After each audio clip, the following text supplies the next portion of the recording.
The thing is, I thought the kiss looked smaller because it happened so fast. 2 champagne glasses, 1 balcony, and of course I told myself nobody would care after the wedding. My husband did not yell when the video played. He only watched me smile at his best friend like the marriage had already become boring. By the time the room went quiet, he had already started choosing a life without me. My name is Freya Lind. I was 29, and I made wedding videos look like proof that love still knew how to perform. The thing is, I believed that if a room looked beautiful enough, nobody would ask what was wrong inside it. Of course, that was easier to believe when the room belonged to someone else. My studio smelled of coffee, hairspray, and the warm plastic from the ring light that stayed on too long. I sat in front of 2 monitors, cutting a bride's first dance into slow motion, while my own wedding USB sat beside my keyboard. Ivory case. Gold letters. Our names pressed into the side like a promise that had been printed before anyone checked if it still fit. 2 weeks married, 6 years together. One husband already asking quiet questions. Eli came to the studio after closing with soup from the place near the train station. My husband always remembered the things that could be carried.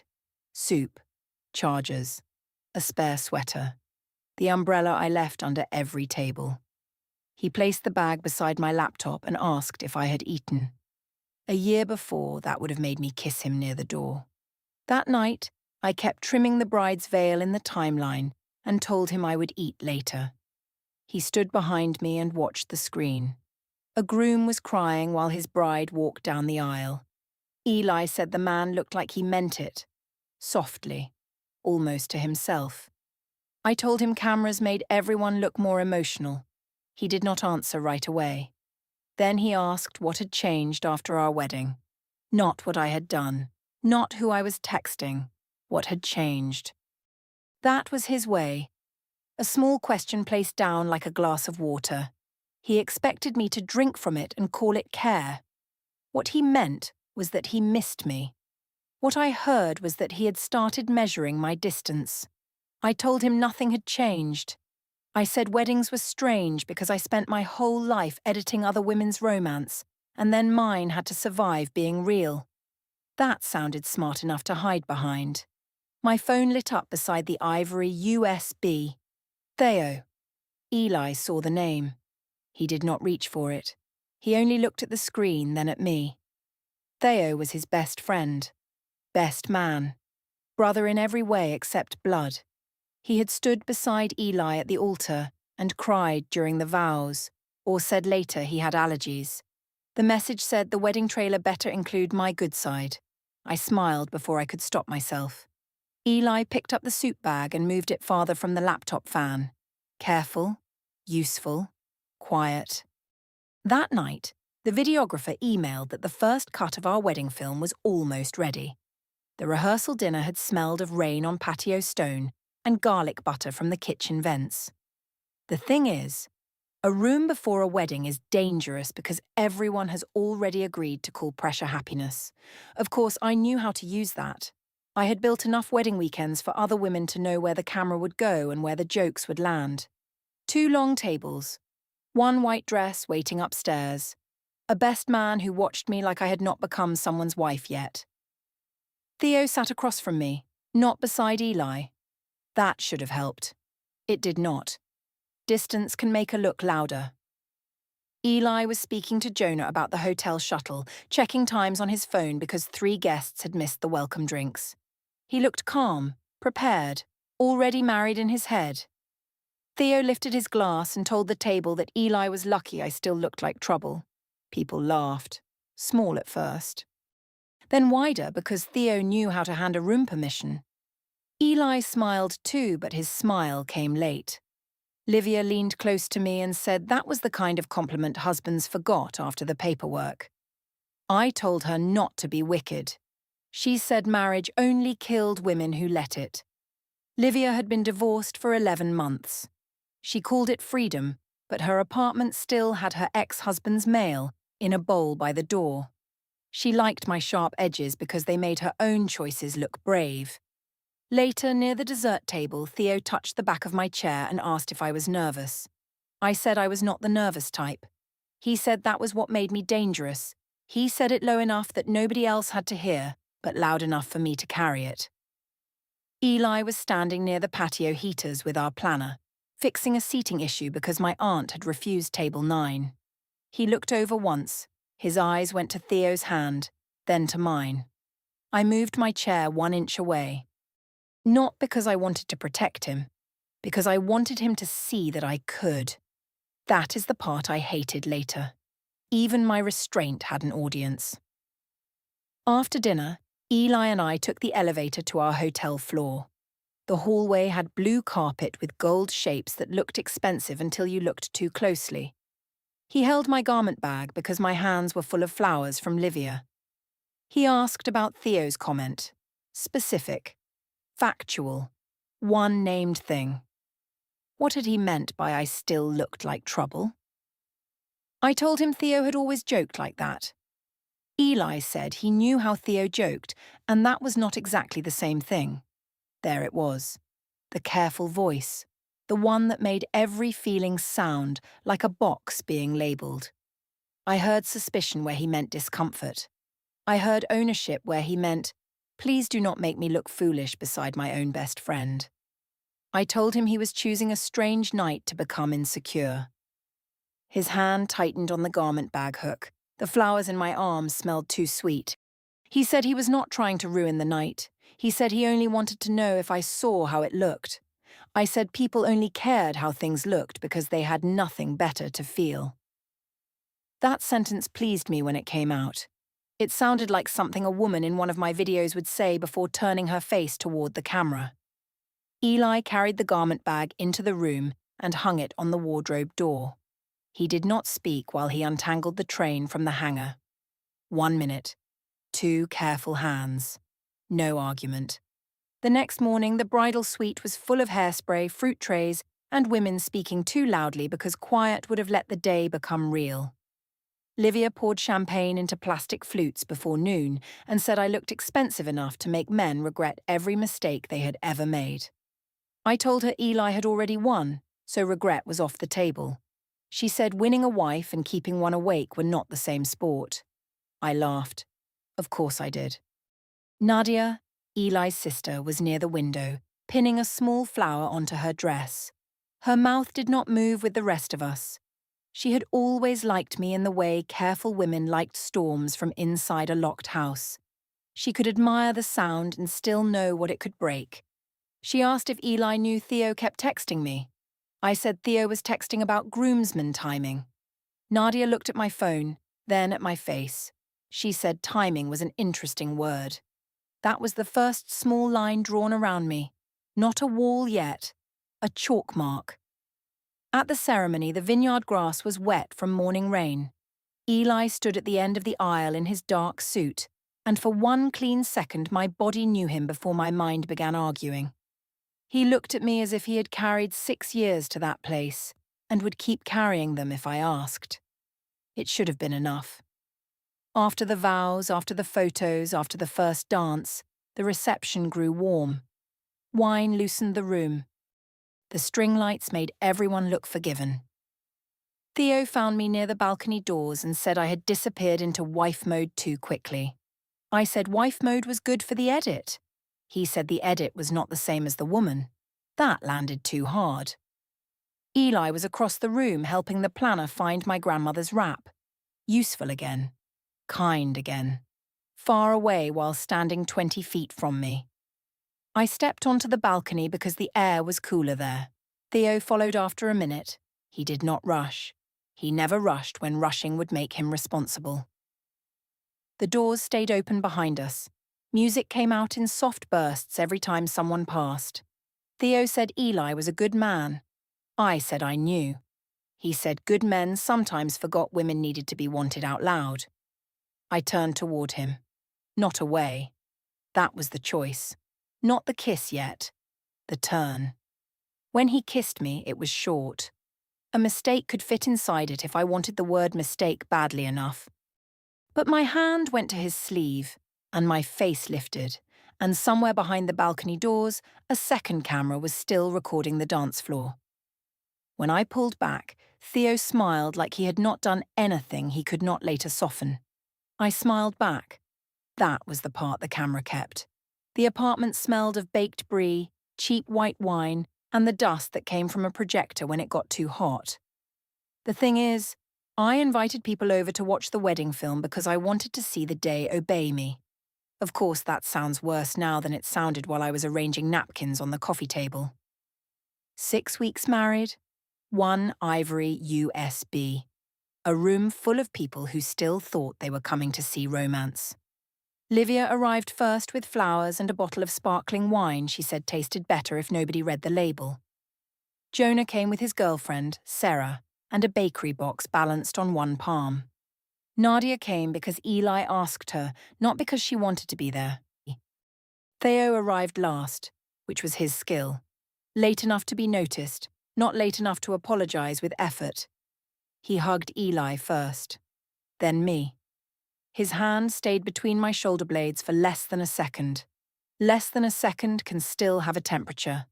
Maren, the videographer, had sent the film that morning with a short note. She said the first cut was attached and that she could adjust pacing after we watched it. Professional. Polite. The kind of message that did not know what it carried. Eli set up the projector on the low table. He had cleaned the lens with a cloth from his glasses case. He had placed the speaker near the wall so the sound would fill the room evenly. That was my husband. Even joy needed wiring. Livia leaned toward me and said he was adorable in a school audiovisual way. I smiled, but Nadia heard enough. Her eyes moved to me and then away.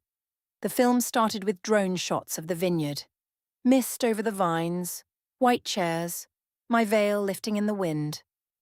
Everyone made the soft sounds people make when they want to be part of something tender. On screen, Eli saw me for the first time at the aisle. His mouth opened a little, his hands pressed together. The room around me grew quiet. I should have watched him watching himself love me. Instead, I watched Theo from the corner of my eye. He had one ankle over the other and a glass of wine balanced near his knee. He looked at the screen like he was checking weather. The ceremony passed, the vows, the kiss that was allowed, the guests clapping. My father's empty chair with white flowers tied to it because my mother had insisted absence needed decoration. The speeches came next. Jonah cried too much during his toast and everyone laughed with him. Nadia smiled for the first time all night when Eli danced with his mother. Then the edit shifted to the reception. The song changed. The camera moved through the dance floor, catching hands, drinks, faces shining under string lights. The frame glided past the balcony doors, and there I was. Not in the main shot, not at first. I was background, half-lit, white dress against the dark rail. Theo stood close enough that the line between us did not need explaining. His head turned toward me. Mine lifted. The kiss was small on the wall. That made it worse. A large betrayal gives people somewhere to put their hands. This one looked quick, almost casual, and that casualness made the room stop breathing in pieces. Livia's glass paused halfway to her mouth. Jonah leaned forward like the image might change if he got closer. Sarah looked down at her lap. Nadia did not move at all. Eli watched the wall. The clip lasted maybe 4 seconds. Then the film moved back to dancing, cake, my mother laughing too hard near the bar. Nobody spoke. I reached for the remote before Eli did. My fingers hit the wrong button and the film paused on a frame of us cutting the cake. My smile was too wide there, too clean. I said Maren must have left in a weird angle by accident. I made my voice light. Lightness had saved me before. Theo set his glass down. Too slow. Eli turned his head toward me, not toward Theo. That was the first thing that made me angry. He looked at me as if Theo had been furniture and I had been the hand that placed it. He asked why I was smiling at his best friend like Theo was the groom. Quiet debrief. No raised voice. The quiet was the point. I told him not to say it like that. He asked how else he should say it. Livia gave one small laugh. It died before it became useful. I said it was one stupid second on a balcony after too much wine. I said everyone was making one kiss bigger than the marriage. Nadia stood then. Not fast, not dramatic. She picked up her purse from the floor and placed it on her lap, ready to leave before anyone had asked her to. Eli looked at Theo. Theo lifted one hand and said something about it being a bad moment and not wanting to hurt anyone. He said it in the tone men use when they hope language can spread blame thin enough to walk through. Eli asked him not to speak yet.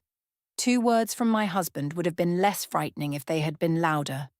I stood up because sitting made me look accused. I told Eli that if he wanted to punish me, he should at least be honest and say it was about his pride. He looked back at the wall. The paused cake scene lit his face from below. Then he reached for the remote. His hand shook. Not a lot. Just enough. His thumb pressed the rewind button once, and the film dragged backward through the cake, the dance floor, the balcony doors. He played the kiss again. This time, nobody pretended not to watch. That was the door opening. Not guilt. Something plainer and harder to decorate. His hand shook because he was trying to understand when the person in white had stopped being his wife in the way he thought she was. He was not trying to shame me. He was looking for the moment where he could still have done something before the room became this room. My husband, who remembered soup and chargers and projector cables, had no object to fix this with. Only a remote. Only the image. Only me, smiling after. For a breath, I saw the shape of it. I had not kissed Theo because Eli failed to stop me. I had kissed Theo because somebody was watching. Then my phone buzzed on the sofa. Theo had sent a message. Not to the group. To me. It said he was sorry this got messy. Messy. I closed the door. I told myself Eli was only calm because calm made me look wild. I told myself the shaking hand was part of the performance quiet men learned when they wanted the room to pity them. Eli stopped the film. He removed the ivory USB from the projector and held it in his palm. He asked Maren by text whether she still had the raw footage. Nobody asked for more wine after that. The next morning, the apartment smelled of burnt toast because Eli had made breakfast and left one slice too long in the toaster. The thing is, after a public crack, you expect shouting to prove the damage is alive. Of course, my husband gave me clean counters and silence instead. 2 plates. 1 closed guest room door. No husband asking where I had slept. He had not slept in our bed. His pillow was gone. His phone charger was gone. The wedding photo on his side table had been turned face down, not hidden, not broken. Turned. That was Eli under pressure. He did not smash a thing when one small motion could say more. I found him in the kitchen, washing the knife he had used for butter. He washed it twice. I told him we needed to talk before everyone made the video into something uglier. He said it was already ugly. Not cruel, not sharp. Just placed down. I said he was letting 4 seconds erase 6 years. He dried the knife and set it in the drawer. Then he said it was not 4 seconds.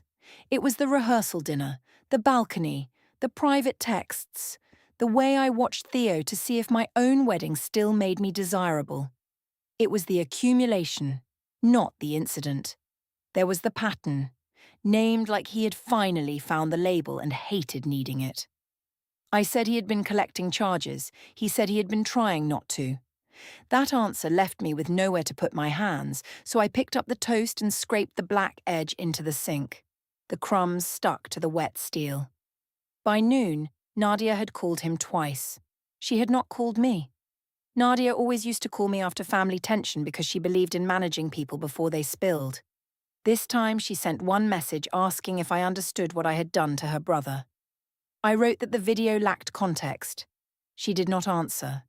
Livia sent a voice note saying the room had been intense and that Eli looked scary calm. I played it twice because I wanted her old energy in it. The laugh, the heat, the part where she would call the whole thing dramatic and tell me men hated evidence of women being desired. It was not there. Theo texted at 3 that we should keep things simple and not make him the center of our marriage. His message had no warmth, no joke, no memory of his hand on my sleeve under balcony lights. Agenda B was there, though I did not have that language then.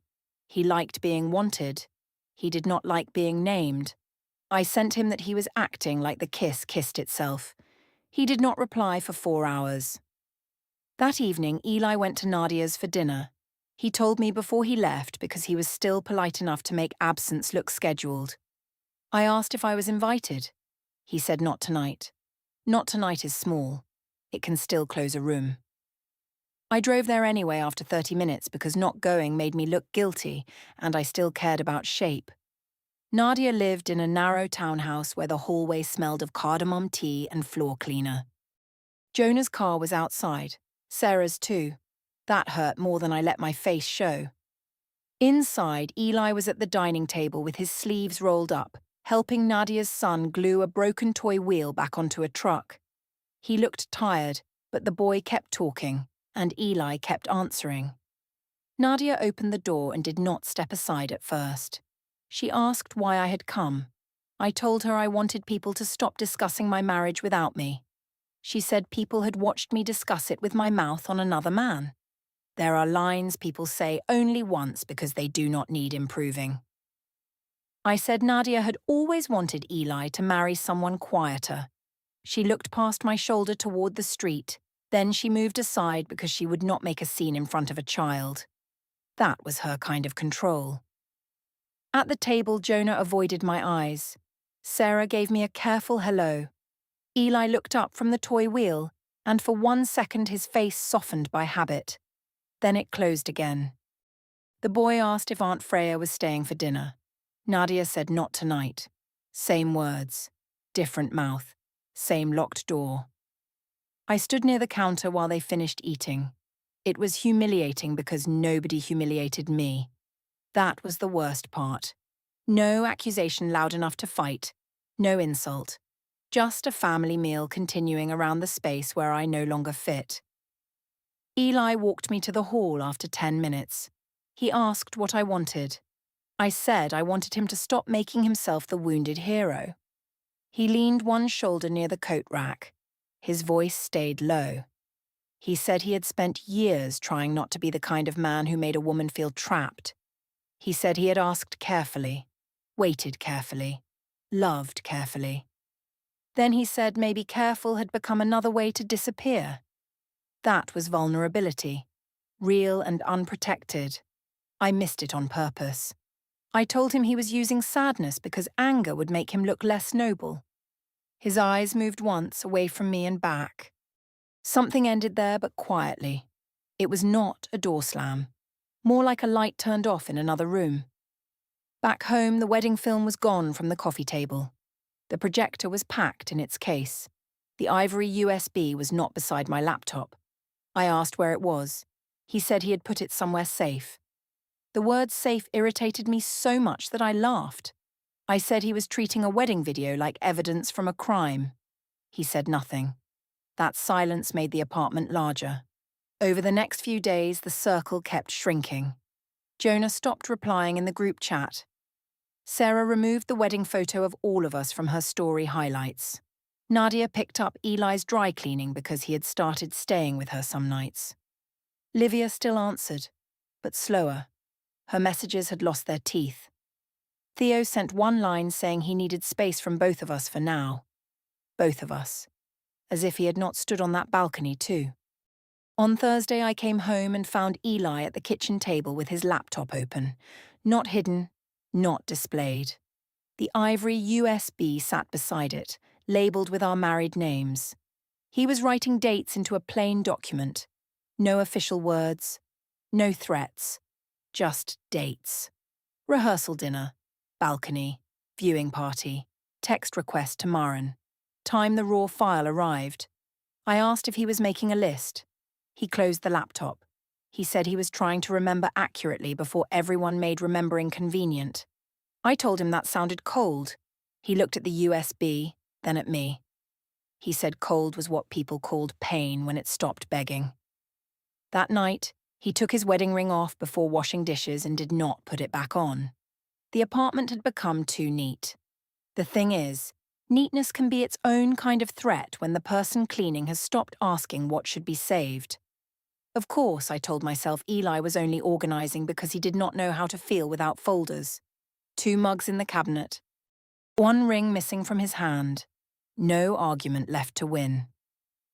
He came home from Nadia's on Sunday afternoon carrying 1 small overnight bag. He placed it by the guest room door, not in our bedroom. Then he stood in the kitchen while I sat at the table with the ivory USB between us. I had put it there before he arrived. A prop, maybe. Or an invitation. With me, those were often the same thing. I told him we could decide not to let a video become our marriage. He looked at the USB. He did not sit. He said the video had not become our marriage. It had shown him the part I kept asking him not to see. I said he was good at making one sentence sound final. He asked if I wanted the truth, or if I wanted a version where I was only lonely and everyone else was cruel. That made my mouth go dry, so I reached for water and drank too fast. He said he knew he had failed me in one real way. He said after the wedding planning began, he had moved into tasks because tasks were where he felt useful. He said he checked guest transport, payment deadlines, meal cards, vendors, weather, because if the day went smoothly, then maybe I would feel safe. He said he did not understand that I wanted to feel chosen, not managed. For once, he gave me the thing I had been waiting for. Not all of it. Enough. The correct accusation rose clean in me, and I used it because it was true. I told him he had made being his wife feel like a role he had finished earning, not a woman he still wanted. He did not refute it. That was the first time he gave my sentence its full weight. He looked down at his hand where the ring was not. He said I was right. The room went still in a way I could not use. Then he said, being right about that did not explain why I chose Theo, why I smiled after, why I made him watch it twice in a room full of people by calling it small. I said I did not make him watch it twice. He said I made him need to. That was worse. I tried a new tactic because anger had stopped feeding me. I softened my voice. I told him I had been ashamed of wanting more. I said Theo had made me feel visible at a time when I felt like a checked box in Eli's life. I said I did not want Theo more than my marriage. I wanted proof that I had not disappeared inside it. Some of that was true. Enough to sound almost clean. Eli finally sat down.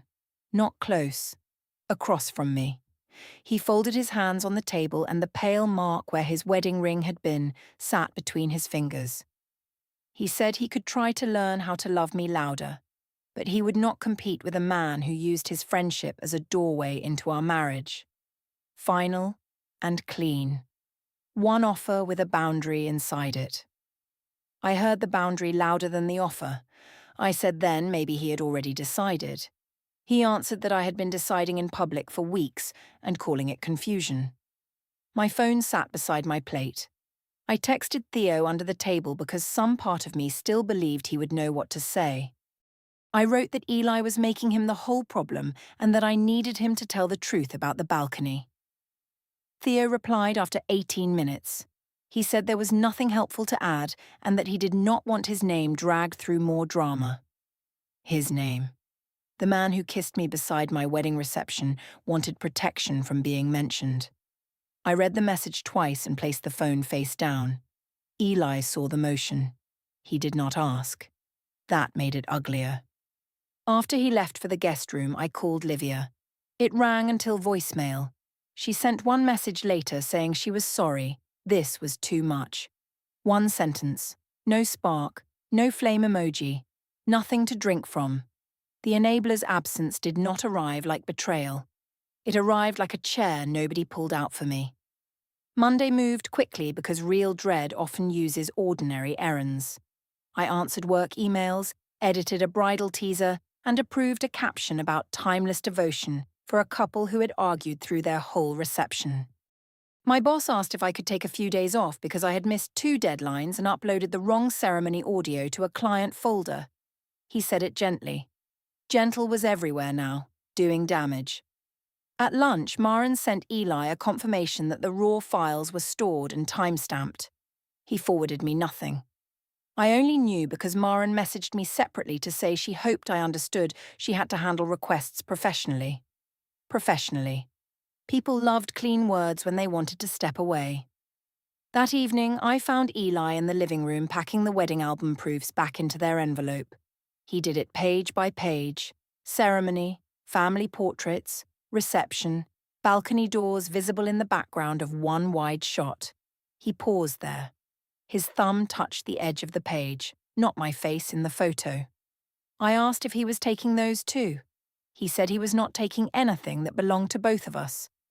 Then he slid only the raw file receipt into his folder and left the album on the table. That was the silent decision marker. The wronged person stops negotiating through objects first. I did not say that then. I said he was being theatrical with stationery. He did not answer. Before Friday, I crossed one more line because my wound had started pacing inside me with nowhere to go. Jonah and Sarah hosted a small birthday drink for Sarah at a wine bar with brass lamps and tiny tables. I went because not going would let people decide the story without my face in the room. Eli was there, standing near Jonah with sparkling water in his hand. Nadia was beside him. Theo was not there. Livia was supposed to come. She did not. I had one glass of wine too fast. Someone asked how I was doing. Not Eli. Not Nadia. A woman from the wedding party whose name I always forgot. It was a harmless question. I made it a stage. I said I was tired of being treated like one kiss made me a monster when half the room knew Eli had stopped looking at me long before the wedding. My voice carried. The bar was small enough that it did not need to travel far. Eli turned toward me. I kept going because stopping would have left me alone with the first sentence. I said people loved a calm husband because his pain looked better in public than mine. I said maybe if he had wanted his wife out loud, his best friend would not have seemed like the only man awake in the room. Nadia said my name once. Jonah looked at Eli, not me. That told me what the room had chosen. Eli set his glass down. He did not walk toward me. He did not argue. He only looked at me with the flat, tired face of someone hearing the last answer he needed. Then he left the wine bar. Their silence after the door closed was more frightening than any speech he had ever failed to give me. The first official paper arrived in a family court hearing room that smelled of copier ink and wet wool coats. The document was called a petition for dissolution of marriage, with a request for temporary exclusive use of the apartment. I read the title 3 times, then lined the bottom edge of the page with the edge of the table because my hands needed a job. Nadia sat behind Eli. Maren sat near the wall with her camera bag at her feet, not because she was filming, only because she had carried the raw drive and the timestamp record. Her face was closed in the professional way people use when they have become part of someone else's damage. The court officer asked if both sides had received the exhibit list. Eli's representative placed the ivory USB on the table in a clear plastic sleeve.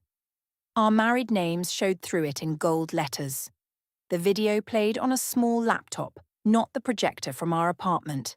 That made it worse. No music, no drone shots, no vows.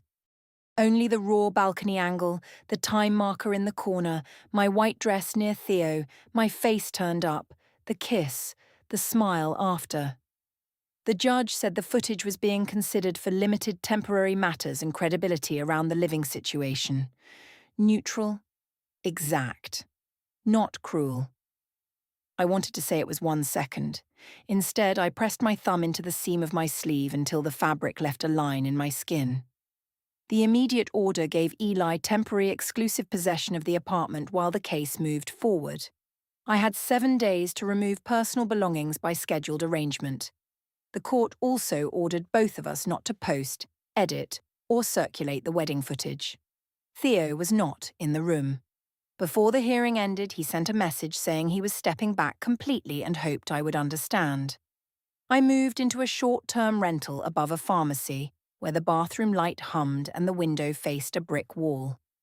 My share of the joint savings was restricted until the next hearing, and the card I used for studio expenses was reviewed line by line. Jonah stopped answering my messages after the wine bar, and Livia reacted to one story with a small grey heart and then disappeared. Theo removed 3 wedding photos from his profile and told mutual friends he had been pulled into a private issue. At work, brides still sent me footage of first looks, but my boss stopped assigning me wedding trailers with personal vows. The thing is, I thought being wanted by 2 men meant I had proof I could not be left. Of course, proof needs someone willing to believe it. Eli believed the video. The court believed the timestamp. Theo believed in distance. I had built my safety out of witnesses, and every witness carried away a different piece of me. The ivory USB stayed on the dresser in its clear sleeve. My married name remained on it longer than my marriage did.